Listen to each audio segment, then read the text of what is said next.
এটা বড় পশলার বড়মা কালী। এটা প্রায় 450 বছরের পুরনো কালী। পঞ্চমন্দির আসনে প্রতিষ্ঠিত এবং তান্ত্রিক মতে পুজো হয়।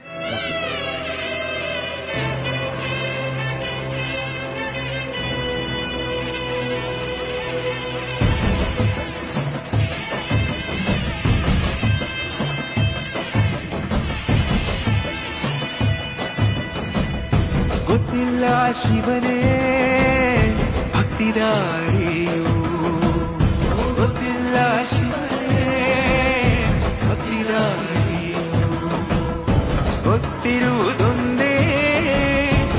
মাঝি পরিবারের ঠাকুর, 71 বছর এর বয়স হলো। আমাদের পূর্বপুরুষ মানিকেশ্বর মাঝি এর প্রতিষ্ঠাতা এবং